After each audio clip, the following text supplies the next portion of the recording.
Hello दोस्तों, let's fly classes में आपका स्वागत है। हम आपके सामने आज जीएस के पहला पार्ट में गांधी जी की चर्चा करेंगे। इसमें पहला सवाल है, गांधी जी द्वारा प्रतिपादित प्रथम घटना थी।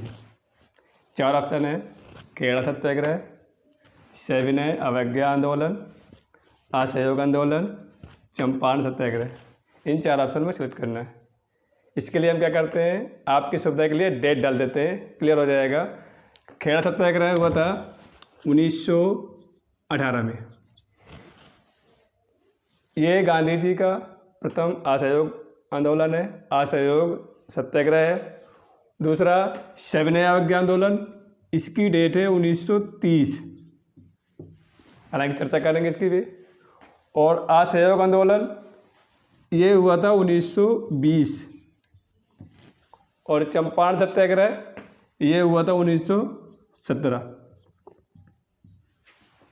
अगर डेट देखते हैं तो हमारा उत्तर ऑप्शन डी क्लियर हो रहा है, गांधी जी के द्वारा। चर्चा कर लेते हैं खेड़ा सत्याग्रह। खेड़ा सत्याग्रह ये गांधी जी का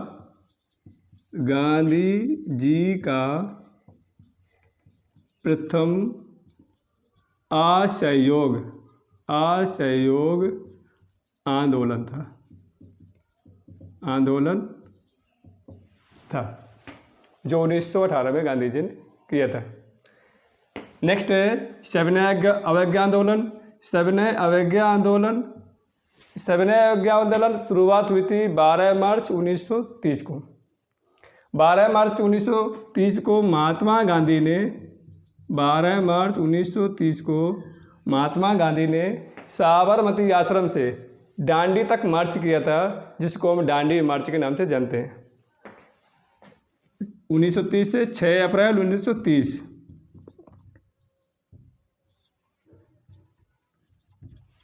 साबरमती से डांडी तक। महात्मा गांधी ने डांडी में नमक बना करके जो अंग्रेजों द्वारा बनाए हुए नमक कानून का उल्लंघन किया था। इसे विनय सहित अवज्ञा, यानी कि अवज्ञा माना होता है कानून का उल्लंघन करना। महात्मा गांधी ने इस नमक कानून के माध्यम से एक आंदोलन चलाया, जिसको सविनय अवज्ञा आंदोलन के नाम से जानते हैं। सुभाष बोस ने इसको नेपोलियन के पेरिस यात्रा संग तुलना की है इस आंदोलन की। सुभाष बोस ने इसकी तुलना किससे की है?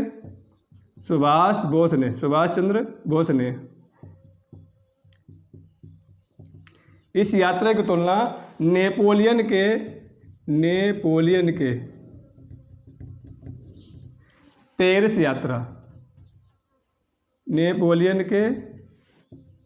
यात्रा से की है। अब आते हैं असहयोग आंदोलन।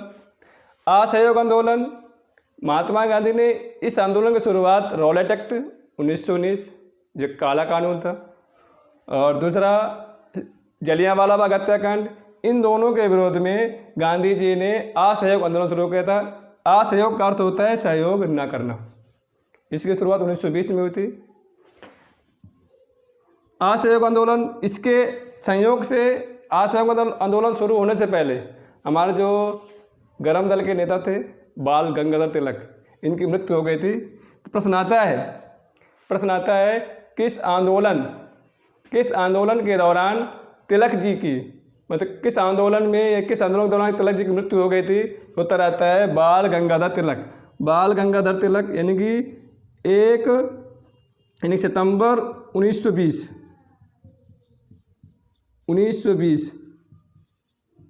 तिलक जी की मृत्यु होती है। एकमात्र ऐसे नेता थे जिन्होंने असहयोग आंदोलन में प्रतिभाग नहीं किया था। इसके बाद आता है चंपारण सत्याग्रह। चंपारण सत्याग्रह तीन कठिया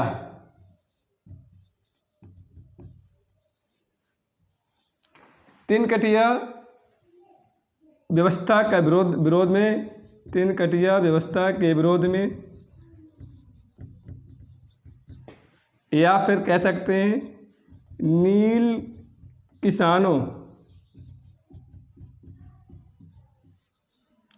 के शोषण के विरोध में।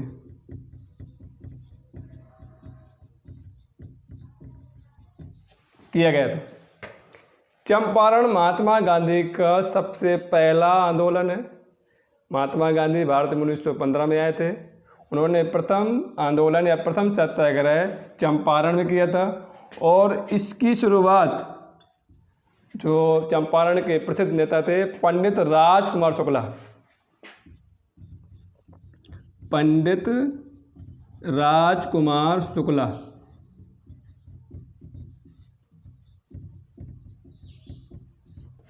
के आमंत्रण से। पंडित राजकुमार शुक्ला ने लखनऊ अधिवेशन 1916 में प्रतिभाग किया था। वहाँ पर महात्मा गांधी को आमंत्रण दिया था, परेशानी बताई थी किसानों के बारे में। उनके आमंत्रण को स्वीकार करते हुए महात्मा गांधी ने 1917 में चंपारण आए 1917 में और सत्याग्रह करके अंग्रेज़ों को झुकने पर मजबूर कर दिया। और ये 3 कटिया में 3/20 का जो प्रावधान था इसको भंग कर दिया गया। 3/20 का जो प्रावधान था, 3 कटिया में 3/20 का जो प्रावधान था इसको वापस लेना पड़ा अंग्रेज़ों को झुक करके। 3 कटिया आंदोलन का संबंध इससे एक दौर चर्चा कर लेते हैं। 2 चीज़ें हैं, एक आता है 3 कटिया आंदोलन, 3 कटिया, एक आता है शब्द गिरमिटिया। ये पेपर में कई बार पूछे जा चुके हैं, इंपॉर्टेंट शब्द है ये गिरमिटिया। प्रश्न आता है 3 कटिया का संबंध किससे? तो ऑप्शन है आपका किसानों से। गिरमिटिया का संबंध किससे है? तो ऑप्शन आपका आ जाएगा मजदूरों से। ये शब्द आपको विशेष ध्यान रखना है, पेपर में ये सब आते रहते हैं। अब हम नेक्स्ट क्वेश्चन की चर्चा करेंगे। वर्नाक्यूलर एक्ट किस वायसराय के समय आया? हमारे पर option number A Lord Lytton, option number B Lord Ripon, option number D C Lord Dufferin और option number D Lord Dalhousie. अब हम चर्चा करते हैं। वैसे उम्मीद है कि आपको इस प्रश्न का उत्तर मालूम होगा, फिर भी लंबी व्याख्या करके समझ लेते हैं डेट डाल करके। लॉर्ड लिटन का जो कार्यकाल था कब से कब तक का है? 1876 से 1880। लॉर्ड डफरिन चर्चा कर लेते हैं। इसकी जो कार्यकाल है 1880 से 1884। इसके बाद आते हैं लॉर्ड डफरिन। इनका जो कार्यकाल था 1884 से 1888। और लॉर्ड डलहौजी का जो कार्यकाल था 1848 से 1856। अगर देखा जाए तो लिटन के बाद रिपन, रिपन के बाद डफरिन, इन दोनों में 4-4 वर्ष का अंतर है। इन दोनों में 4-4 का अंतर है। हाँ, गलती हो गई था, 1848 जगह 46-48 हो गया था। 76, 80, 84 और यहाँ पर लॉर्ड डलहौजी का आता है 1848 से 1856। इनके बाद आते हैं लॉर्ड लिटन, चर्चा बाद में करेंगे। हमारा उत्तर प्रश्न क्या है? वर्नाक्यूलर एक्ट किस वायसराय के समय आया? हमारा उत्तर है लॉर्ड लिटन। अच्छा, वर्नाक्यूलर एक्ट कब आया? अब उत्तर इसका तो मिल गया हमें, लॉर्ड लिटन। वर्नाक्यूलर एक्ट कब आया? वर्नाक्यूलर एक्ट ये आया 1976। इसका अर्थ होता है, वर्नाक्यूलर शब्द का क्या अर्थ है? इसका अर्थ होता है स्थानीय भाषा। इस शब्द का अर्थ क्या होता है? इसका जो अर्थ है स्थानीय भाषा।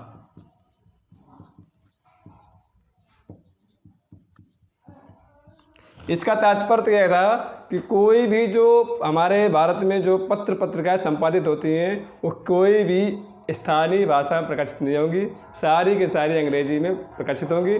जो भी स्थानीय भाषा प्रकाशित होती है उन्हें अंग्रेजों द्वारा बैन कर दिया गया।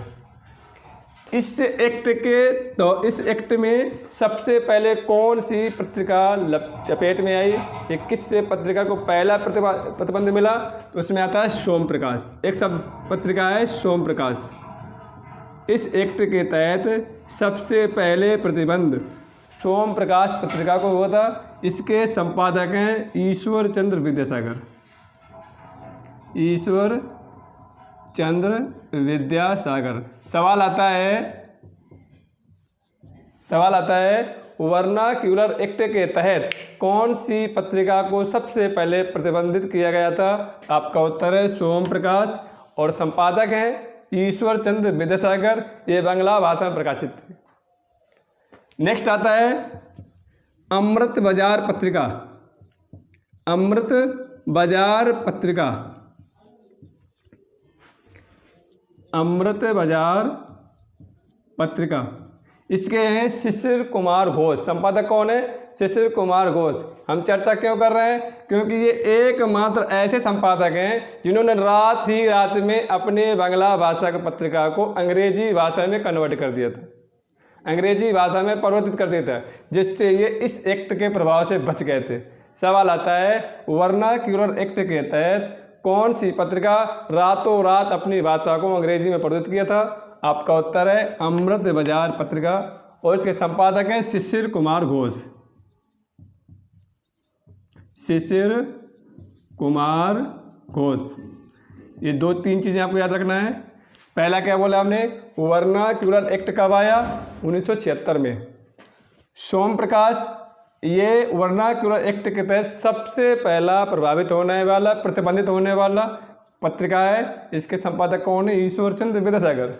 नेक्स्ट है अमृत बाजार पत्रिका, जो रातों रात में अपने भाषा को बांग्ला भाषा से अंग्रेजी में कन्वर्ट कर दिया था। इसके हैं शिशिर कुमार घोष। अब चर्चा कर लेते हैं लाल-लिटन के बारे में। लाल-लिटन को ओवेन मेरिडिथ कहा गया है।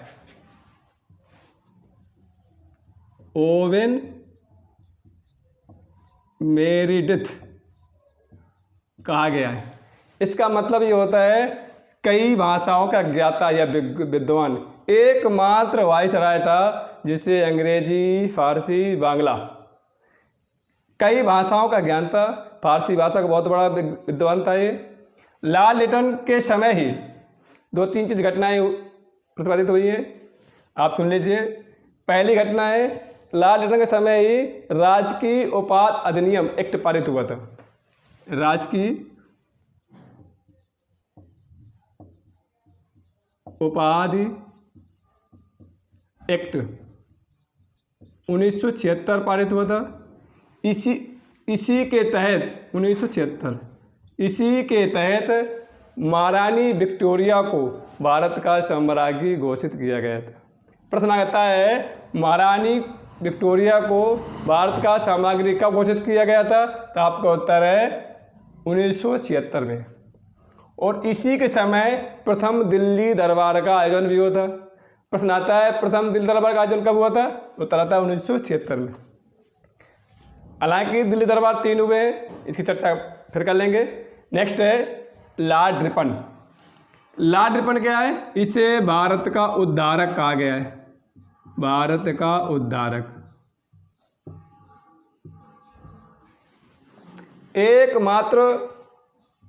एकमात्र वाइसराय जिसने भारतीयों का दिल जीत लिया था, जिसे भारतीय बहुत प्रेम करते थे। और हमारे भारतीय नेताओं ने जब ये वाइसराय आप वापस लंदन जा रहा था तो नारियल, श्री वस्त्र, अंगवस्त्र देकर इसको बड़े इज्जत के साथ विदा किया था। इसी के समय स्थानीय स्वशासन आया। स्थानीय स्वशासन, इसी के समय स्थानीय स्वशासन 1882 में आया। प्रश्न आता है आधुनिक स्थानीय स्वशासन कब आया? 1882 में। प्राचीन काल में स्थानीय स्वशासन का साक्ष्य कहाँ पर है? प्राचीन काल में स्थानीय स्वशासन, प्राचीन काल में स्थानीय स्वशासन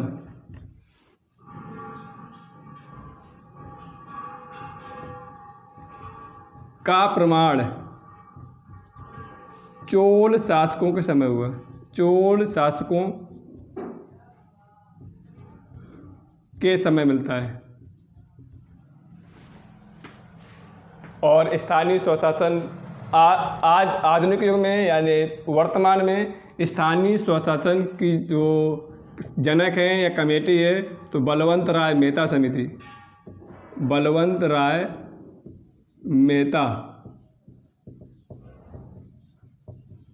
बलवंत राय मेहता समिति के सिफारिश से 3 स्तरीय स्थानीय स्वशासन की चर्चा हुई है। नेक्स्ट है हमारा लॉर्ड डफरिन। लॉर्ड डफरिन ऐसे वाइसराय थे जो कह सकते हैं जिनके समय कांग्रेस का जन्म हुआ। यानी कांग्रेस जन्म कब हुआ है? कांग्रेस का जन्म 1885 में हुआ। उस समय लॉर्ड डफरिन वाइसराय थे। इसके जनक कौन है? ए.ओ. ह्यूम। ए.ओ. ह्यूम ये भी अंग्रेज थे, जो कि कांग्रेस के महासचिव बनाए गए, जो कांग्रेस के महासचिव बनाए गए, महासचिव। कांग्रेस के प्रथम अध्यक्ष थे, प्रथम अध्यक्ष व्योमेश चंद्र बनर्जी थे, व्योमेश चंद्र बनर्जी।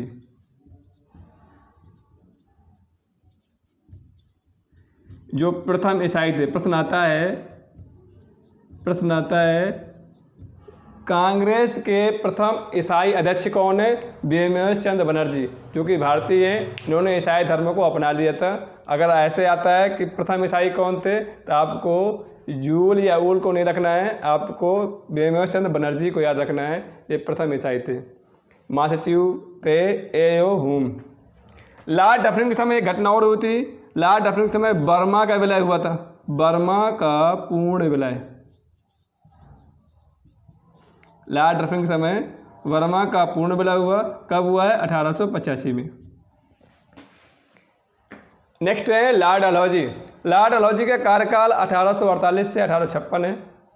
लॉर्ड डलहौजी के बारे में आपको जानकारी होगी। व्यपगत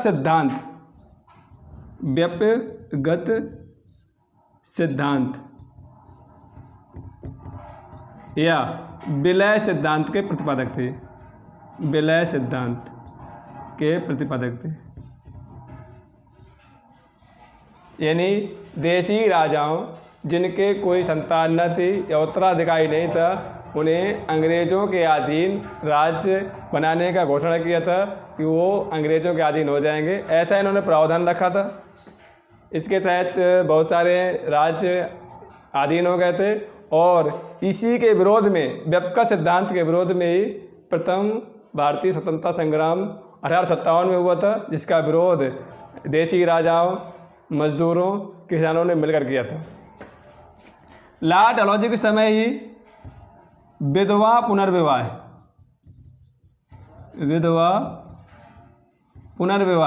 एक्ट आया था। विधवा पुनर्विवाह एक्ट आया था, जो पारित हुआ था लॉर्ड कैनिंग के समय। अब नेक्स्ट क्वेश्चन चर्चा करते हैं, क्वेश्चन नंबर 3 में। अगला क्वेश्चन है हमारा क्वेश्चन नंबर 3। भारत छोड़ो नारा किसने दिया था? हमारे पास ऑप्शन है महात्मा गांधी, बी मेयर यूसुफ अली, सी पंडित जवाहरलाल नेहरू, डी सरदार पटेल। ऑप्शन के आधार पर आपको क्वेश्चन उत्तर मालूम होगा, फिर भी हम आपको शब्दावली बता देते हैं। इसका उत्तर है मेयर यूसुफ अली। मेयर यूसुफ अली ने भारत छोड़ो नारा दिया था, महात्मा गांधी ने दिया था। महात्मा गांधी इसमें संबंधित थे, तो चर्चा कर लेते हैं अलग अलग तरीके से। भारत छोड़ो आंदोलन कब आया था, इसकी चर्चा आप नीचे कर लेते हैं। भारत छोड़ो आंदोलन कब आया था? 9 अगस्त 1942। इसी को हम अगस्त क्रांति कहते हैं। इसी को क्या कहते हैं? अगस्त क्रांति। एक शब्द आता है अगस्त प्रस्ताव। ये नया शब्द है, इसमें ये डेट आई है, ये भी 9 अगस्त है। 9 अगस्त 1940 को ये कब आया? इसमें आपको लिखना है महात्मा गांधी। अगस्त क्रांति का संबंध महात्मा गांधी से, और अगस्त प्रस्ताव का संबंध है लॉर्ड लिंडथगो। लॉर्ड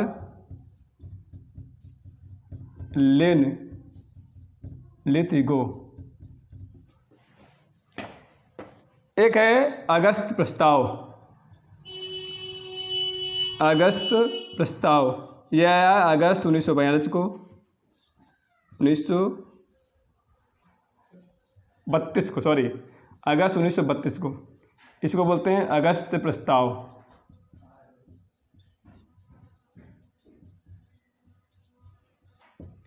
अगस्त प्रस्ताव इसी को हम पंचाट कहते हैं, कम्युनल पंचाट या सांप्रदायिक घोषणा बोलते हैं। ये लेके आए थे मैकडोनाल्ड जो ब्रिटिश पीएम थे।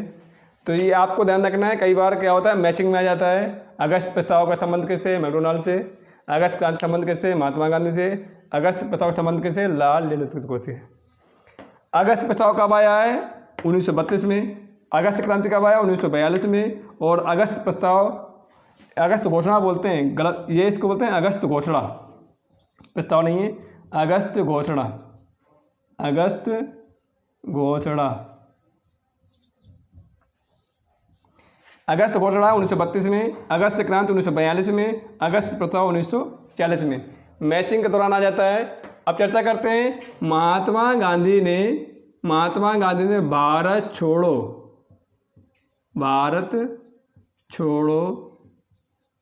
प्रस्ताव को लिखा था। प्रस्ताव को, यानी कि प्रस्ताव के लेखक थे। लेखक थे, प्रस्ताव के क्या थे? लेखक।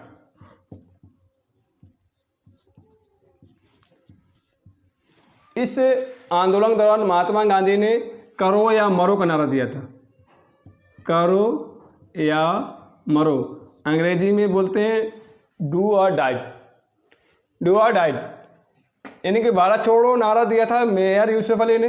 महात्मा का जो नारा दिया था वह है करो या मरो। पंडित जवाहरलाल नेहरू को अगर देखते हैं तो पंडित जवाहरलाल नेहरू ने इस आंदोलन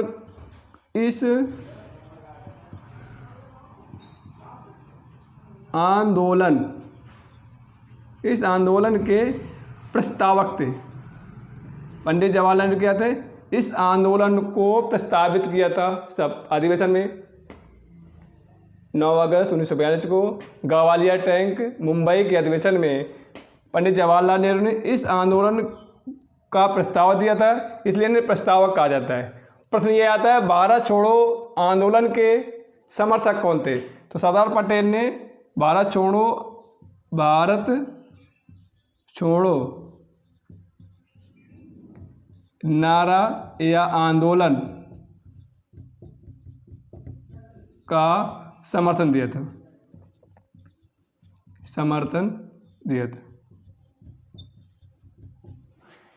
पंडित जवाहरलाल नेहरू के बारे में प्रयास करते हैं समझने का।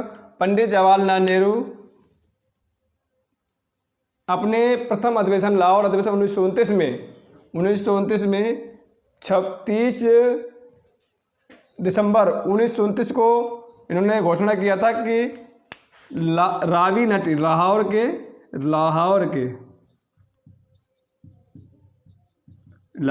के रावी नदी